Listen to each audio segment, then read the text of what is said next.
PM किसान का registration करते समय हमें जो आईटी एपीआई नॉट रिस्पॉन्डिंग वाली प्रॉब्लम आ रही थी, तो इसका सोल्यूशन लेके आज की इस वीडियो हम आ गए हैं। तो इस सब की जानकारी आपको पूरी इस वीडियो में मिलने वाली है, तो वीडियो को पूरा अंत तक जरूर देखें। अगर आप हमारे इस चैनल पर पहली बार आए हैं तो चैनल को सब्सक्राइब जरूर कर लें, ताकि आप लोगों को इसी प्रकार की इन्फॉर्मेटिव वीडियो की जानकारी हमेशा प्राप्त होती रहे। मैंने इससे पहले एक वीडियो बनाया था जिसमें पीएम किसान रजिस्ट्रेशन किया था, लेकिन उसमें एपीआई नॉट रिस्पॉन्डिंग वाली प्रॉब्लम आ रही थी। लेकिन अब एपीआई नॉट रिस्पॉन्डिंग वाली प्रॉब्लम पूरी तरह से समाप्त हो चुकी है। अब आप आसानी से पीएम किसान का रजिस्ट्रेशन कर पाएंगे, लेकिन उसके लिए एक नियत समय है, जिस समय में ही आप रजिस्ट्रेशन कर पाएंगे। बाकी दिन के समय में अगर आप रजिस्ट्रेशन करते हैं तो आपको जो एपीआई रिस्पॉन्डिंग वाली प्रॉब्लम है, तो वह प्रॉब्लम देखने को मिल सकती है। तो आपको वह मैं टाइम बताने वाला हूँ किस प्रकार से आप यहाँ पर रजिस्ट्रेशन कर पाएंगे। तो रजिस्ट्रेशन करने के लिए आपको सबसे पहले न्यू रजिस्ट्रेशन वाले ऑप्शन पर क्लिक कर देना है। तो हम यहाँ पर न्यू फार्मर रजिस्ट्रेशन पर जैसे ही क्लिक करेंगे, तो क्लिक करते ही हमारे सामने एक नई विंडो खुलकर आ जाएगी।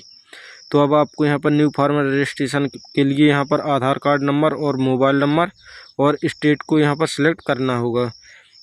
तो चलिए हम यहाँ पर जल्दी से आधार कार्ड नंबर को एंटर कर लेते हैं। उसके बाद यहाँ पर मोबाइल नंबर और स्टेट को भी सिलेक्ट कर लेंगे। तो यहाँ पर आपको पूरी जानकारी इस प्रकार से सिलेक्ट कर लेनी है। उसके बाद कैप्चा कोड को यहाँ पर डाल देना है, और कैप्चा कोड डालने के बाद गेट ओटीपी पर जैसे ही क्लिक करेंगे तो हमारे मोबाइल नंबर पर ओटीपी आएगा। इसी मोबाइल नंबर पर जो हमने अभी लगाया है, तो उस मोबाइल नंबर की ओटीपी को आपको यहाँ पर फिल कर देना है। ओटीपी डालने के बाद आपको कैप्चा को फिर से पुनः भर देना है। उसके बाद आपको यहाँ पर सबमिट वाला एक बटन दिखाई देगा, तो आपको सबमिट वाले बटन पर क्लिक कर देना है। आप यहाँ पर जैसे ही सबमिट वाले बटन पर क्लिक करेंगे तो आपके अब जो आधार कार्ड से रजिस्टर्ड मोबाइल नंबर होगा, उस मोबाइल नंबर पर एक ओटीपी आएगा। उस ओटीपी को आपको यहाँ पर फिल करना होगा। उसके बाद गिवन डिटेल पर आपको यहाँ पर क्लिक कर देना है। उसके बाद वेरीफाई आधार ओटीपी को आपको यहाँ पर वेरीफाई कर देना है। इस प्रकार से आपकी ओटीपी वेरीफाई हो जाएगी और यहाँ पर किसान की न्यू जानकारी आपके सामने यहाँ पर खुलकर आ जाएगी। तो यहाँ पर किसान की आधे से ज़्यादा जानकारी पहले से भरी होती है। आपको यहाँ पर नीचे 3 ऑप्शन दिए गए हैं, आपको इन्हीं ऑप्शनों को यहाँ पर भरना होता है। तो सबसे पहले आपको यहाँ पर कैटेगरी को सिलेक्ट कर लेना है। जिस भी किसान की आप यहाँ पर फॉर्म भर रहे हैं उसी की कैटेगरी को सिलेक्ट कर लेना। उसके बाद राशन कार्ड है तो डाल देते हैं, अन्यथा खाली रहने देते हैं। और पीएम किसान मानधन में आपको नो को सिलेक्ट कर लेना है। उसके बाद आपको यहाँ पर मैरिड स्टेटस वाला ऑप्शन दिखाई देगा, तो आपको यहाँ पर किसान की अगर शादी हो चुकी है तो आप मैरिड डाल सकते हैं। उसके बाद अगर किसान सिंगल है तो सिंगल भी रहने देते हैं। यहाँ पर 4-5 ऑप्शन है, तो आप अपने हिसाब से ऑप्शन को सिलेक्ट कर लें।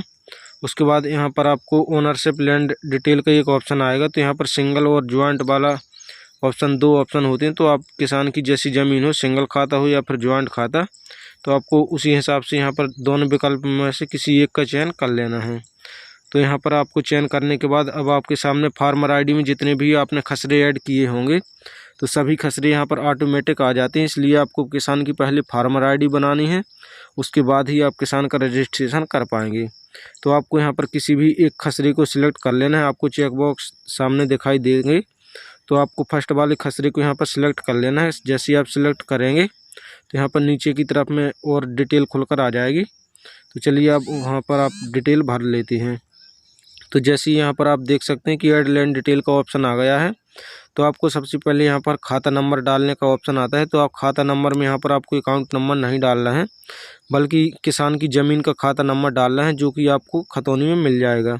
तो आपको किसान की खतौनी को डाउनलोड कर लेना। खतौनी डाउनलोड करने के बाद आप यहाँ पर देखेंगे कि खाता क्रमांक के नीचे आपको एक ऑप्शन दिखाई देगा। उस ऑप्शन में आपको यहाँ पर खाता क्रमांक मिल जाएगा। तो आपको इसी खाता क्रमांक को डाल देना है। जितना भी किसान का खाता क्रमांक हो, तो उसी खाता क्रमांक को आपको वहाँ पर खाता क्रमांक वाले ऑप्शन में डाल देना है। आपको इस नंबर को डालने के बाद लैंड ट्रांसफ़र स्टेटस का एक ऑप्शन दिखाई देगा, तो आपको इस वाले ऑप्शन को टिक मार्क कर देना है। इसको टिक मार्क करते ही आपके सामने कन्फर्मेशन का मैसेज आएगा, तो आपको यहाँ पर ओके कर देना है। ओके करने के बाद आपको लैंड ट्रांसफ़र डिटेल में 2 ऑप्शन दिखाई देंगे। तो आपके नाम से जिस प्रकार से ज़मीन आई हो, तो 2 ऑप्शन में से आपको किसी भी एक को यहाँ पर चयन कर लेना है। उसके बाद आपके सामने एक और ऑप्शन यहाँ पर आ जाएगा, लैंड डेट वेस्टिंग। तो आपको इसमें से वह डेट डालें जिस तारीख को आपके नाम पर ज़मीन आई हो। तो यह ज़मीन देखने के लिए आप खसरा का सहारा ले सकते हैं। खसरा में आदेश दिनांक में आपको इस ज़मीन का डिटेल मिल जाएगी, कितने तारीख की आपका आदेश हुआ, तो उसी डेट को आपको यहाँ पर फिल कर देना है। उसके बाद अब आपके सामने यहाँ पर नीचे की तरफ में 2 ऑप्शन होंगे, पट्टा नंबर RFA, तो इसमें आपको नो ही सिलेक्ट रहने देना है। उसके बाद आपके सामने एक ऑप्शन आएगा identity of previous Aadhaar number.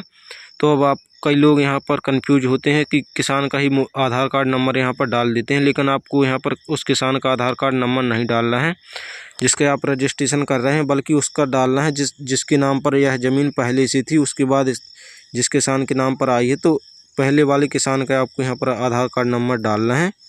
और आधार कार्ड नंबर डालने के बाद आपको यहाँ पर ऐड वाले बटन पर क्लिक कर देना है।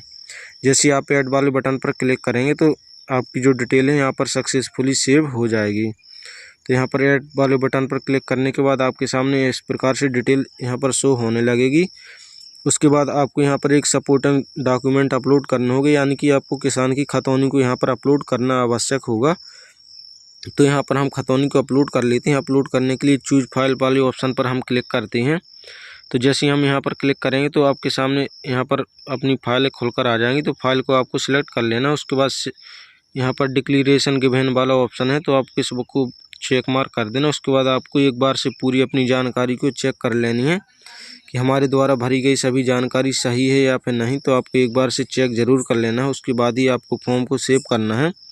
तो जानकारी को आपको चेक करने के बाद आपको यहाँ पर नीचे की तरफ में सेव वाला ऑप्शन दिखाई देगा, तो आपको सेव वाले ऑप्शन पर क्लिक कर देना है। आप जैसे यहाँ पर सेव वाले ऑप्शन पर क्लिक करेंगे तो आपकी जो जानकारी है तो सक्सेसफुली सबमिट हो जाएगी। तो यहाँ पर जैसे ही मैंने सेव वाले बटन पर क्लिक किया तो मेरा स्टेटस आ चुका है कि record has been submit successfully, your farmer ID is. तो इस प्रकार से आपका जो PM किसान का रजिस्ट्रेशन है तो सक्सेसफुली सबमिट हो जाएगा। उसके बाद आपका फॉर्म यहाँ पर पटवारी के लिए अप्रूव के लिए जाएगा, तो पटवारी द्वारा आप अप्रूव करवा लेना। तो अब आप सभी लोगों के लिए एक महत्वपूर्ण बात है कि आप किस समय रजिस्ट्रेशन करें ताकि आपको API रिस्पॉन्डिंग वाली प्रॉब्लम देखने को ना मिले। तो आपको रजिस्ट्रेशन करने का सबसे बेस्ट टाइम है सुबह आप 6 से 8 के बीच में, किसी प्रकार की आपको प्रॉब्लम देखने को नहीं मिलेगी। और अगर आप रात में भी रजिस्ट्रेशन कर पाएँ तो रात में भी आसानी से रजिस्ट्रेशन कर पाएंगे, क्योंकि दिन में इस साइट पर बहुत ज़्यादा लोड होता है जिस कारण से इसका सर्वर काम नहीं कर पाता है। लेकिन अगर आप मॉर्निंग में अगर रजिस्ट्रेशन करते हैं तो आसानी से आप रजिस्ट्रेशन कर पाएंगे। अगर आपको फिर भी कोई रजिस्ट्रेशन करने में प्रॉब्लम आती है तो हमें कमेंट करके ज़रूर बताएं, हम आपकी समस्या को हल करने का पूरा प्रयास करेंगे। तो दोस्तों वीडियो पसंद आई तो वीडियो को लाइक करें एवं चैनल को सब्सक्राइब करना बिल्कुल भी ना भूलें, ताकि आप लोगों की इसी प्रकार की इन्फॉर्मेटिव वीडियो की जानकारी हमेशा प्राप्त होती रहे।